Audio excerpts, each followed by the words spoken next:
been joined by Mr. Ikechukwu Ikeji, who is a legal practitioner. Thank you for coming on this morning. Thank you so much for having me. Well, the National Assembly, because the Senate also lent their voice to that matter, wherein they just don't feel comfortable with the presidency not implementing or doing something at least about their resolution. So that continued all through the week last week, and in fact yesterday's dailies also highlighted it, and this morning we're focusing on it a little more. But let's serve you this report as a reminder of sort, and then we'll take it from there. President and Commander-in-Chief, it was only a matter of time before the tempers of these lawmakers would reach breaking point over the president's non-implementation of resolutions reached by the Senate. It is therefore the interest of this Senate. Going by the words of Senator Ikechukwu Ikeji, the breaking point will be here sooner than later. In fact, as of 2 weeks ago, with Labaran and others, I started contesting signatures. That if we could collect up to 2/3 of this Senate here, we're going to get it here. A motion that virtually gives marching order to Mr. President. Do something about this report or else. Because we're getting to that stage in this country. We can't continue at this level as where they're going. No, this impunity with which they continue looting public funds and nobody says anything. When it comes to the stage of threatening impeachment, Ikechukwu Ikeji will do it and move the motion.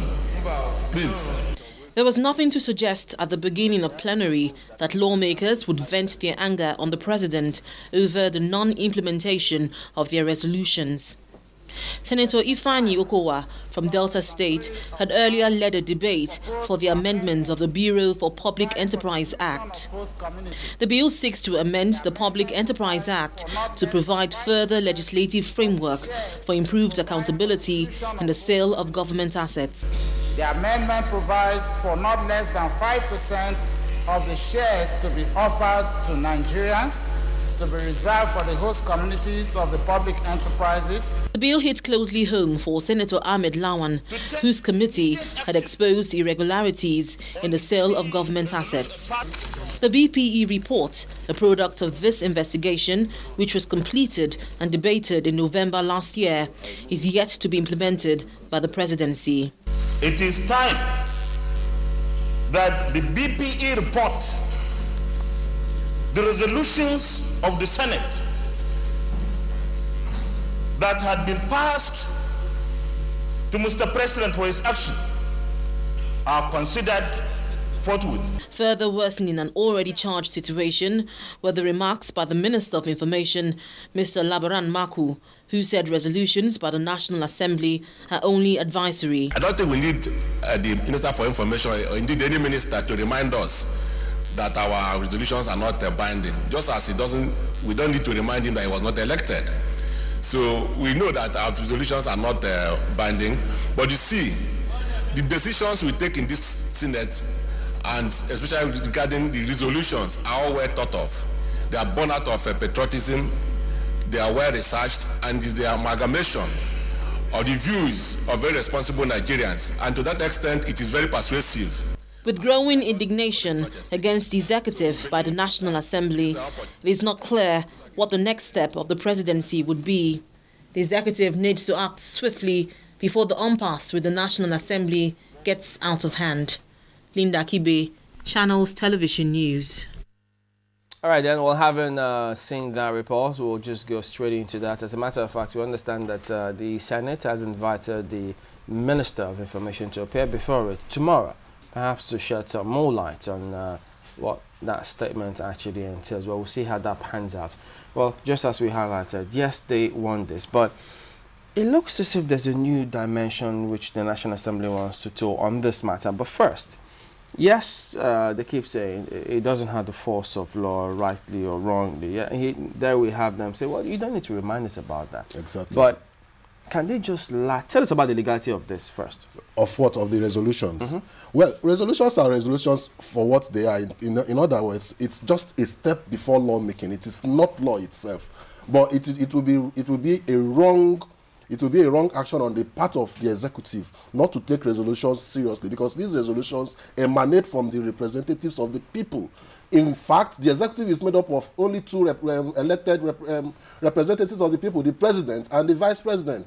But if you go to the House, just about everybody there is elected. And so when these views are sifted, collated, and brought out to the fore by way of resolutions, it only behoves on the executive, for the purpose of good governance, to take those matters seriously. Instead of throwing it back at them and telling them that those resolutions are mere advisory. It's stating the obvious. It's just arrant lack of decorum on the part of the executive, the Minister of Information, to have made that obvious statement that resolutions are advisory. We know it's a given that resolutions are advisory. You don't throw it back at them that it's advisory. It's an insult. Can we generalize, or do we take it for granted?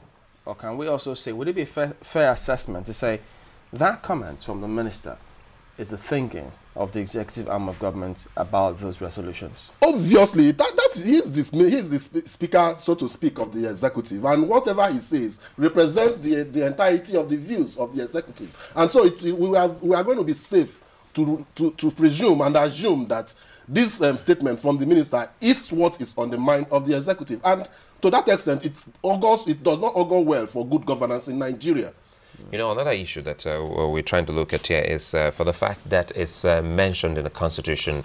Maybe you tell us more on that Section 88. Yes. Doesn't that make it binding on, for instance, the executive? Right. That Section 88 goes to the extent of empowering the National Assembly, either House of the National Assembly, to invite or to carry out any form of investigation by way of resolution. The words used in that section shows that the National Assembly has powers by way of resolution to investigate for the purpose of exposing anything for which they have the legislative competence to make laws. In other words, the resolutions are a stepping stone. They are stepping stones to lawmaking. And where their resolutions are not respected and obeyed, or let me put it simply, where their resolutions are not respected, they have the power to go ahead and make laws emanating from that resolution, and nothing can stop them. For example, you talk about the CBN autonomy. The CBN has autonomy. Here is the CBN Act, granted the CBN autonomy. But it's still the same National Assembly that made the laws that granted the CBN the autonomy. It is the same that National Assembly that can take what it has given. And if it passes a resolution asking you to curb some of your excesses, and you think that you can throw it back at them, they also have the power to go back and make laws, removing that same power that they had given to you.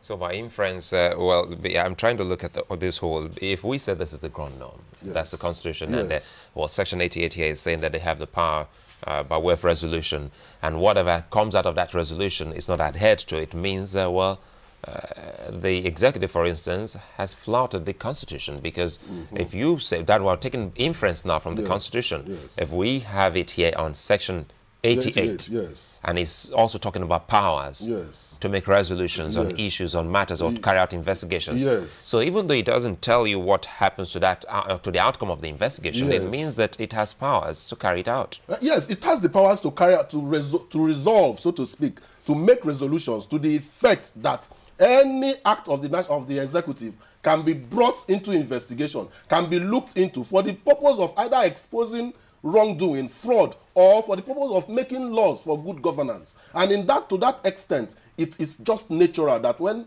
the National Assembly passes a resolution, the good thing that the executive should do is to respect that resolution, take it into cognizance in acting. And it is always better for it to, more or less all the time, act in consonance with the resolutions of the National Assembly, because the democratic principle of separation of powers is clear. It does not say that there shall be an exclusive compartmentalization of all the powers of the different arms of government. It only says that this compartmentalization shall be watered down by principles of checks and balances. And some of these resolutions are part of these principles of checks and balances that the executive may do well to recognize as part and parcel of good governance.